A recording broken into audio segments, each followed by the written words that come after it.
Hope you guys are well. It's a Sunday. Sense of brother Rakonida. I felt sense of Kusanganati. Why? Nga gyendi nga nkulabira eyo naye ndowooza olaba lwensazeewo okulabika era guludde ne n'atuyiwamu akarain. Of course. Wow. What makes a man and what makes a woman a woman? Omusajja era omusajja yasajja laata era yiza era omusajja ne wazaala muganda we ensobi ebayo lwaki oba wamuleeta. Ng'omubuze speed. What makes a man, what makes a woman? You know, me, there is one thing I think in this generation. Have you heard of the alpha male and the alpha female? I don't know why, but when I look at that, that definition, I have a feeling it was brought by someone who wanted to displace, who felt inadequate in their own roles, alpha female, alpha male. But what makes a man, what makes a woman a woman? Why would I speak for a man? I think I'm going to speak for a woman. I don't know what exactly makes a woman, but I think right away from birth, they're going to tell your mother, ozadde kasukali. They're going to tell your mother, ozadde kasukali. And from there and then, when they tell you ozadde kasukali, that automatically makes it ozadde omwana omuwala. Kati bw'ozaala omwana omuwala, lw'okuba nti in our society, the African society, because I don't want to talk about a society I've never grown up into, the African society eyina engeri gye yajja ewumbawumbamu ensonga zino nga balaga nti omwana omuwala ategekebwa nnyo nga bamutegekera obufumbo. Waliwo that identity gye bajjako omukazi ne baagala identity eyo bagikweke emabega w'omusajja kuba buli kimu naye kennyini onjulira ntedda weba lwaki otudde bw'otyo omusajja kyanakuwasa ng'otudde bw'otyo omukazi tafumba bw'atyo omusajja kyagenda okuwasa ng'ofumbye so ne batudefininga in a way that nti bw'oba toli married bw'oba toli mufumbo you are not a woman. Naye nze ndowooza si bwe kiri bufumbo ng'era batulaga nti our end game. Naye nze ndowooza ekikola omukazi, what makes a woman a woman? First and foremost, it is that sacred place of ours that differentiates us from a male, of course. It differentiates us from a male. Should I mention it? The V word, the vagina. Yes, that is what makes a woman a woman. Ng'omaze okuzaalibwa wano. Kati bw'omala okuzaalibwa, gwe kennyini nze nsuubira nga nze kye ndowooza. Endowooza eno evudde mu ngeri gye tuzze tukuzibwamu. Gwe kennyini oyina okwedefininga. Okay, ogenda kuyambibwako abazadde. Your parents are going to help you. They are going to shape you into what a woman should be. They are going to tell you, omuwala anaaba bw'ati. Kuba omuwala engeri gy'anaabamu si y'emu omusajja gy'akola ki? Gy'anaabamu. Omuwala anaaba bw'ati. Bwe tuva ku kunaaba ne bakuyigiriza ebintu omuwala oba omukazi by'ateekeddwa okukola. Naye ate ebyo ebintu bye batuyigiriza tekitegeeza nti mukazi yekka y'alina okubikola because these are just house chores eziyamba ffenna.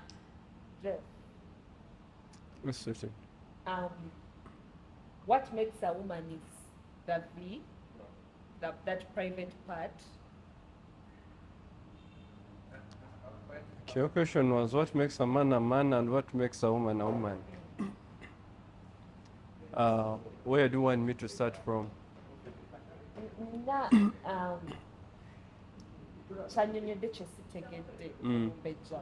Of that susu thing. Naturally, from nature, when you're born a female, you're raised as a female. when you're born a male, you are raised as a male. Abakyala kuva ng'ovudde ku eno generation yaffe gye tuliko okuva edda bwe bazaalanga omwana omuwala nga bwatandise agamba bamuyitanga sukaali.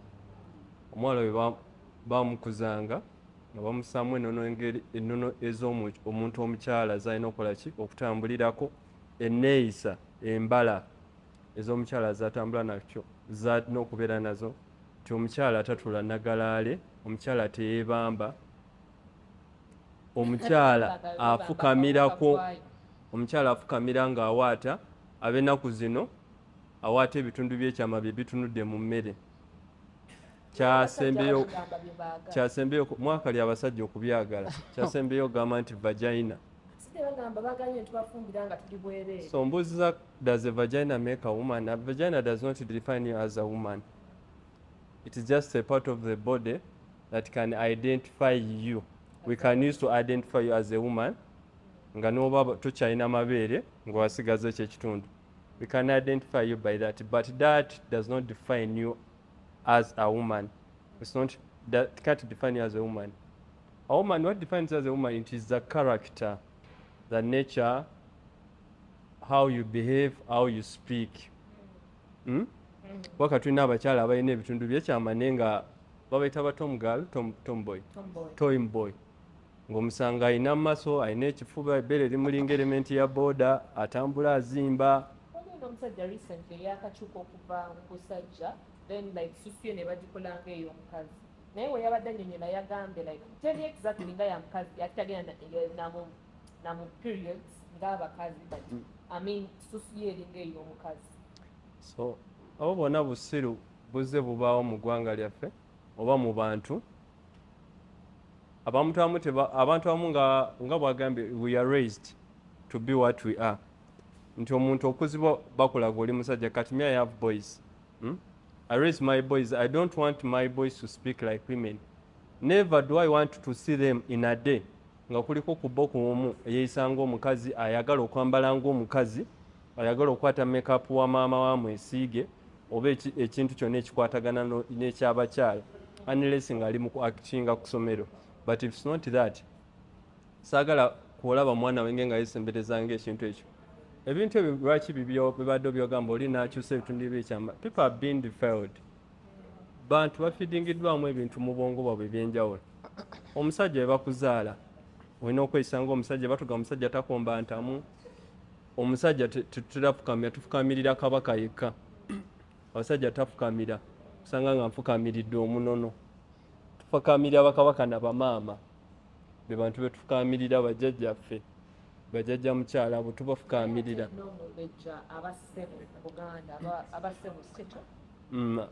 Abasebo naye ate mba simufukamirira.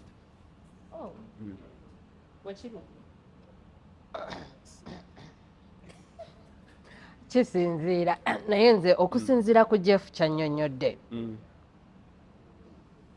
annyonnyodde ku kya mukyala, y'ensonga lwaki nagambye sigenda kusobola kunnyonnyola nze bye simanyi nga nze. Kati engeri gyali omusajja mbadde nsuubira nti oba wajja awo akulambululire.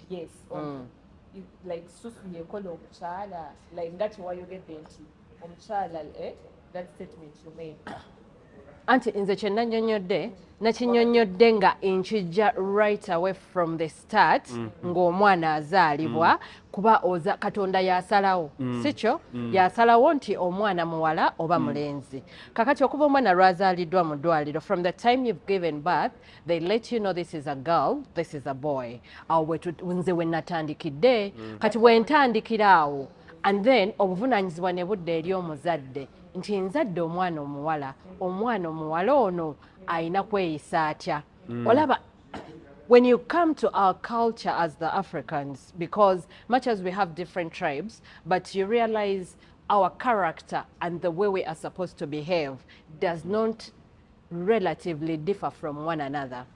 And when you realize even the way they try to shape us as we are growing, as the way they try to shape us as a woman and a man, they shape us in a way that kujjayo empisa buntu. Have you heard of ubuntu, omukazi taleekaana, omukazi takayuukana, omukazi atuula bulungi, omukazi there is that dignity gye baba baagala omukazi akule nayo eyo. But when you look at it mu buntu bulamu mazima ddala olaba nga ubuntu bwe bali mu kuteeka muki mu mukazi ono. Naye ate nze ekimpisa okay, there is something that makes me feel a bit off when men think nti omukazi bwe bamuyigiriza okufumba, bwe bamuyigiriza okweyonja, bwe bamuyigiriza okuyonja ewaka, they are doing it nti, for example, I'm a mother, I have a girl child, I am teaching this child to clean herself, to clean her environment, to make sure ayogera n'akawoowo, are respecting abantu. There is a way men tend to tone it into this is specifically supposed to be for them. Nti bakitugamba kukikola naye nga tukikolera bo. So why is it that tebabuulira nabanina like abasajja nti nabo balina okutukakkana, like how do they say? Kyogere bulungi saagala tuwabe. Like nabo balina okukkakkana when they are speaking to, balina okwetowaaza. Okwetowaaza n'okukakkana, they may be meaning totally different things, but they still get us back to enneeyisa y'omuntu. But me, I don't want to speak for men because I'm not a man. I want Jeff to speak for that gender. I'm particularly speaking for the gender that I understand. Lwokuba nti omulembe guno gukyuse nnyo, omukazi bw'akula n'akwata ku ssente, n'aba nga alina ebintu by'asobola okwekolera, there is that independence they want to take on, and inside them it makes them feel like bwemba nsobola okukola kino, there is that command they feel. Waliwo akasajja muli ke baba bawulira nti ne kino nange nsobola okikola because they've been given the leeway to hustle for the money, to hustle for this, to hustle for this. Kati muli ne beewulira nti I can be, mega independent, I can do this. Of course, yes, they can do. Awo tutuuseewo. Nze madde njagala ekyo nkyogedde kubanga njagala Jeff naye annyonnyole ku kiri eky'abasajja kuba badde ogambye mbu tebaboolererwa, but me a family used to have a mother and a father and each of them had a role. Sikyo? Each of them had a role, and I'm thinking one of the reasons as to why abasajja ennaku zino balinga abakuze nga tebabuuliriddwa, it is because still era bataata baabwe tebabaddeewo kulaga baana bano balenzi nti kino kye kirina okukolebwa. Nze ye ndowooza yange, but mbadde nsaba Jeff ye nga ye in his manhood atunnyonnyole that other side. Kwanza saagala kwogerera bye sikola ki bye simanyi. Nze ndi mukazi, feelings zaffe abakazi n'abasajja, I cannot represent men because I've experienced a few things. No, he better experiences them and he knows best how he can bring it up. Yensonga lwaki nze njagala kwogerera ffe abakyala bentegeera. Sirwanirira abakyala naye era ne kiba kyetaagisa mbalwanirira, naye kisinziira ku ngeri. Yes, kisinziira ku ngeri omukyala. Sigana kulwanirira mukyala nga naye byekola tebiriiyo. Of course, I'm going to stand for the truth. Nti bw'aba yeetaaga okuzzaamu amagezi, muzze ebbali omuzzeemu amagezi so that they do not look like a clone before the crowd. Jeff, tuzze ku basajja bano. Kye nabadde ntegeeza nti what makes a man a man. Omusajja n'alina okusajjalaata. Kati njagala yogerera abasajja. Kikyo nga sinannyonnyola kusajjalaata, omusajja okusajjalaata okitegeera mu ngeri ki? Oli wagamba nti omusajja asajjalaata.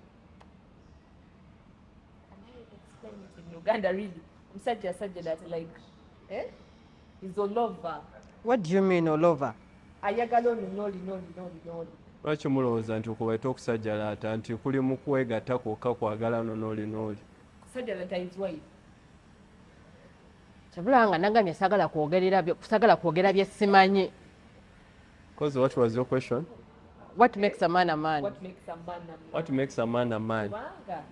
Let me say okay mubejja ntutte we nga nze muganda we gwe nonyendako era bajja gamba ensobi ya mubejja lwaki yandeese like gwe tebagenda kugamba okwo kwoyita okusajjalaata yes okusiko bayita okusikusajjalaata ebwo bubeera bwenzi era busigala bwenzi okusajjalaata mbadde nsaba kumanya kusajjalaata kyeki kubaga oba oleese muganda ne mwendako ne tujjawo mu bracket nti ne tujjawo ekyobwenzi ne tuteekawo okusajjalaata then that is a very big mistake okusajjalaata okusajjalaata it is the freedom of the man okusajjalaata are the rights for the man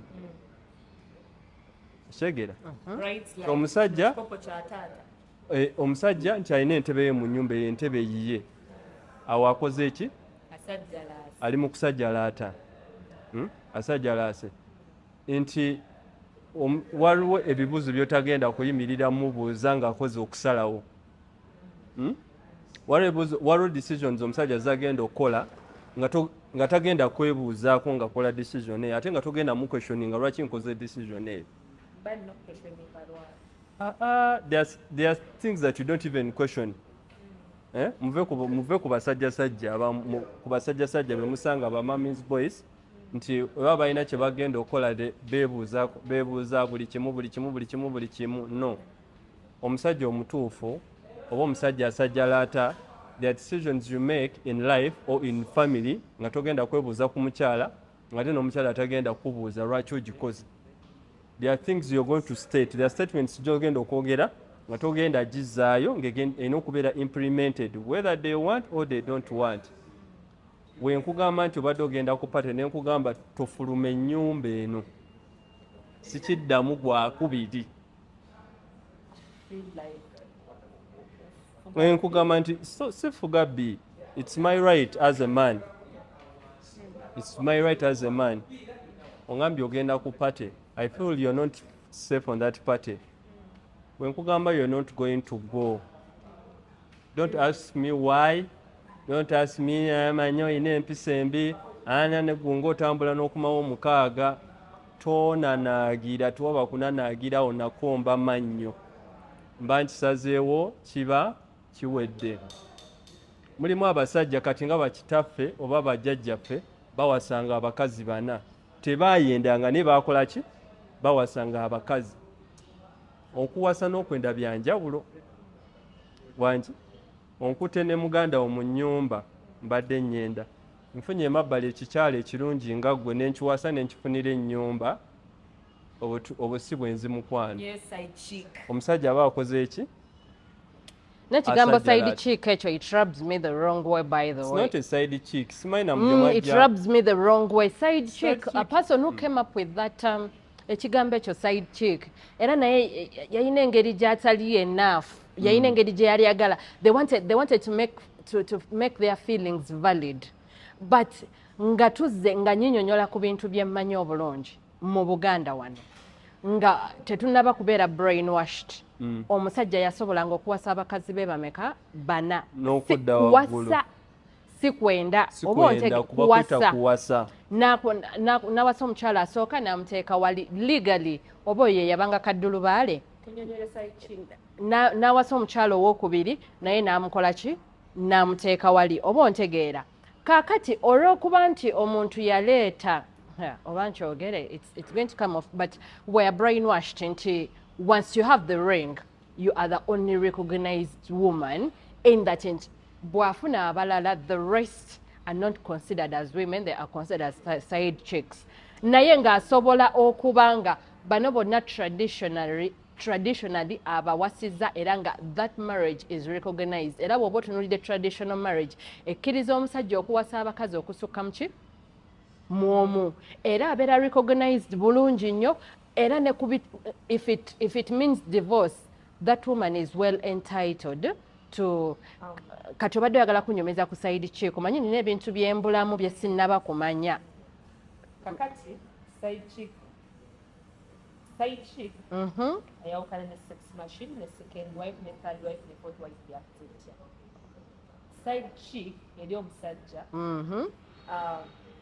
kaŋŋambe nze ndi mirembe gya bbaawe wemba side chick wavaawo his peace of mind actually n'erinnya mba neetuumye lya mirembe peace okitegeera ekintu ekyo side chick tabukulirwa tajja wange kumufumbira mmere kubanga gwe already ofumba owaata ozadde atajja wange nze muzaalire oba mpaate emmere oba nkoleki I'm not doing anything like kuwaata kuzaala and all those things kati ate wabeera ng'afunye second wife nga tuzze like mu bigendo ebyennono nti yabanga n'abakyala be abatongozi oyo aba afuuse either second wife oyo aba afuuse mukyala we naye me as a side chick sizaala era wenzaira mba nfuuse second wife wenzaira mba nfuuse third wife sizaala sikola ki wabula baba bampita peace baby peace. Okay, ozze kulya ssente mu bufunze.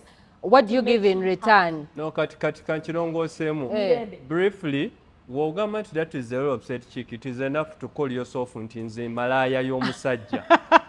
No, actually, side chick. Oba malaaya Exactly. Malaya wa musajja mufumbo. That's what it means. Yes. Side chick kitegeeza malaya w'omusajja. Mufumbo. Weebale mulekerawo kati okisuga kootinga nti side chick. Tukyanjulire tegeeze nti oba malaaya. Nze mbawo oyo. Kati kankubuulire. No, I don't. Kankubuulire. Omusajja oba tomuzaalidde kabaka bawasanga abakazi oba kabaka bawasa abakazi nga buli mukazi alina loolu ye. Kabaka buli mukazi gwawasa aba ne loolu ye mu bulamu bwe. Owulidde kyotandise nakyo mbu gwe side chick ogaba mirembe era gwe mirembe mirembe. Yeah, we still get back to what makes a man a man, what makes a woman a woman. Me, what I believe as me independently, because these are my independent thoughts, there are people that think knowing how to do house chores, knowing how to cook, clean, and probably someone recently was telling me that in most cases men fall in love with their mothers. They look out for women that are nurturers, that women, of course I know, but me, I do not believe that that's what makes a woman a woman. I don't believe nti okukola emirimu actually at some point some people think there is a degree of suffering a woman should go through so that you become a woman. No, tewali birabo bibagaba for women that suffer. Me, as me, independently, I think for a woman to be a woman, one, right away from birth, you need to have a vagina. That is you being a woman. Two, gwenga gwe omuntu. Nga obudde kubino how they've raised us, tobogola, weyonje, respect others, yogera n'akawowo. That is part of discipline. Yes, okufukamira still it is part of culture and norms of wherever you are coming from, and according respect to the different people depending on their ages. Oba ontegeera. Naye ekyokukola emirimu kuba me I'm thinking emirimu girina kukolebwa ffenna abakazi n'abasajja ekyo tekikufuula mukazi olw'okuba omanyi okukola emirimu. It is not something that defines you as a woman. Kati kambabula ensonga eno tugirongooseemu. Omukyala yakuzibwa alina emirimu gy'akola obuvunaanyizibwa bwe n'omusajja yakuzibwa alina obuvunaanyizibwa bwe. Kituufu. Abasajja bagendanga ne bayiga abakyala ne basigala ewaka nga balima nga bakola ki? Bafumba. Exactly. Era abasajja bwe baleetanga ennyama nga bava okuyiga edda si be baagifumbanga baani abaagifumbanga babanga bakazi bo ne baddamu abbali kola ki? Kulinda nnyama eyidde. Abakyala baafumbanga nga abasajja bagenze enku ne bazitema emiti enduduli z'emiti ne bazaanika. Abakyala ne mugenda ne mukola ki? Ne mukyaba kye bayita okukyaba enku. Ne mutyaba enku ne muzireeta. Okutyaba enku zennyini ezinaafumba. Come back home. Tuzeeyo ku nnono va kubona ebyadiko. Enku zennyini ezibeera ku kiganye gye baateekanga ndiize eyo. Anti wetujja ebintu bize bikyuka. nti kati abakyala osanga omukyala ng'akola emirimu gy'omusajja naye kati kankubulire gye buliva ne gye bukoma ekijiiko terikirifuuka kitiiyo oba ekitiiyo tekirifuuka kijiiko. However much nti wabaddewo ebintu ebikyuse nze tekinzigyako kwoza bintu, tekinzigyako kwoza ngoye zange because yembeera kati gye tukola ki gye tulimu. Naye waliwo kiri kye tuyita nti DNA gene obuvo n'obuddo bw'ekintu. Waliwo ekintu ekitagenda va ku bakyala nti balina ebintu bye bateekeddwa okukola nti wenkeera ku makya okuva Monday paka Sunday nga nze enkeera nenkufumbira nenkwoleza nenkwanikira nnika nenjala obuliri olw'okuba olina ssente ovuga tugeze ovuga Subaru Legacy.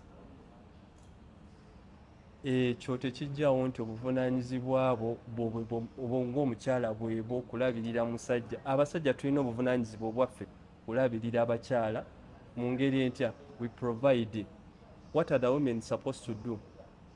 To manage what we provide. To manage us.